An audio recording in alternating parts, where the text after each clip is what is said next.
Everyone believes the sword was the knight's primary weapon. Popular history tells us that medieval combat was won with razor-sharp blades, clashing steel, and precise cuts through armor.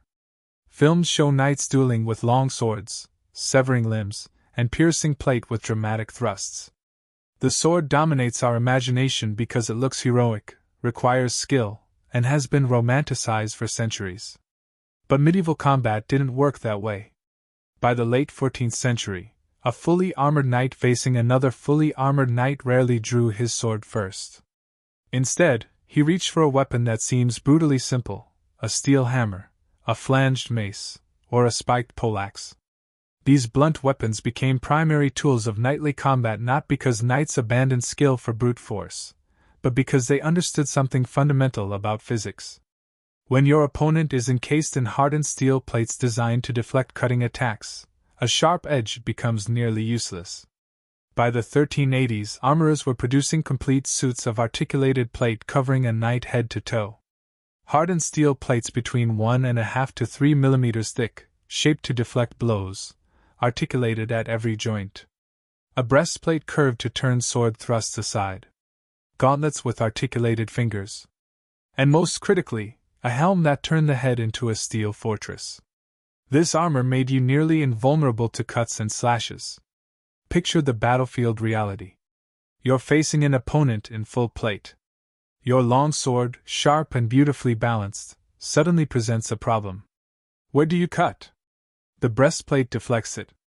The pauldrons turn it aside. Even aiming for gaps, the armpit, the elbow, the groin, means threading a needle against a moving opponent actively trying to cave in your skull. A sword cuts by concentrating force along a thin edge. This works devastatingly well against flesh, textile, leather, even mail. But against smooth, curved, hardened plate steel? The energy dissipates across the surface. The blade either skates off or damages itself against harder steel. You've expended massive energy for zero result. Blunt weapons solve this through different physics. A mace or warhammer doesn't cut. It delivers kinetic energy through impact. When a flanged mace head, 2 to 3 pounds of hardened steel, strikes a helmet at speed, the energy transfers through the steel into the skull beneath. This is concussive trauma. Your brain impacts the inside of your cranium. The armor doesn't need to break for you to die. Think about what that means. A knight wearing a helmet might survive a sword thrust to the face. But when a poleaxe hammer strikes his bassinet with the full momentum of a 6-foot lever and 3 pounds of steel, his head snaps sideways. The brain collides with the skull's interior. He doesn't need a cracked helmet to be concussed, disoriented, or knocked unconscious. His vision blurs. His balance fails. He drops. Battlefield finds from Visby, Toten, and Agincourt show the pattern: trauma injuries to helmeted skulls, dented helms, depressed fractures beneath intact armor, massive blunt force impacts that killed or disabled without penetrating the steel. The armor didn't fail. The body inside it did. The poleaxe became dominant because it weaponized this principle perfectly. A 6-foot hardwood half-topped with a steel head combining hammer, axe blade, and top spike. The hammer delivers concussive trauma to helm or breastplate. The axe blade hooks behind joints. The top spike thrusts into gaps. Every technique acknowledges you cannot cut through plate, so you must bypass it or use its rigidity against the wearer. The mace follows similar logic. A steel head weighing 2 to 4 pounds mounted on a 2 to 3 foot haft. Some have flanges that concentrate force and prevent glancing. The design goal: deliver maximum kinetic energy to a single point. When that point is the helmet, the result is traumatic brain injury. The mace is a kinetic energy delivery system. If you find this kind of myth-free medieval history as fascinating as we do, consider subscribing. Arms and Impact exists to explain how weapons and armor really worked, not how movies portray them. Swords didn't disappear, but their role changed. Half-swording emerged, gripping the blade to turn the sword into a short spear, thrusting into gaps with two-handed control. Mordhau strikes used the pommel as a makeshift hammer. Fighters kept swords but stopped using them as cutting weapons against plate. What this forced fighters to do was abandon romantic swordsmanship and embrace pragmatic effectiveness.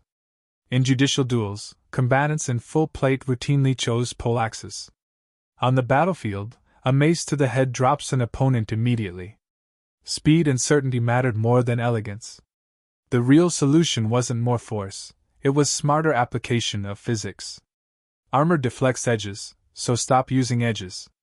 Armor distributes cutting force, so use blunt force that transfers through the material itself. By the mid-15th century, a fully equipped knight carried multiple weapons: a lance for the charge, a poleaxe or mace for melee, a sword as backup, and a dagger for grappling. The myth persists because swords are beautiful and symbolize nobility. But battlefield archaeology and simple physics tell a different story. When armor reached peak effectiveness, knights preferred blunt weapons because blunt weapons solved the problem armor created. You couldn't cut through steel, so you crushed the body beneath it. Understanding this reveals how medieval warriors actually thought. They were pragmatic professionals using the most effective tools to survive. The shift to blunt weapons was intelligent adaptation to technological change. Armor improved, so weapons evolved.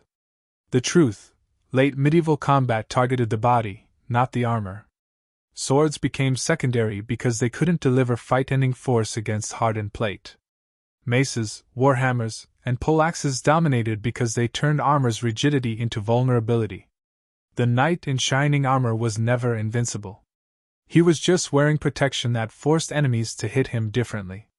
If this changed how you see medieval weapons, hit like. Subscribe for more evidence-based history of arms, armor, and impact. Comment below, what weapon or myth should we break next? The sword will always be the symbol of knighthood. But the mace was the tool that actually won the fight.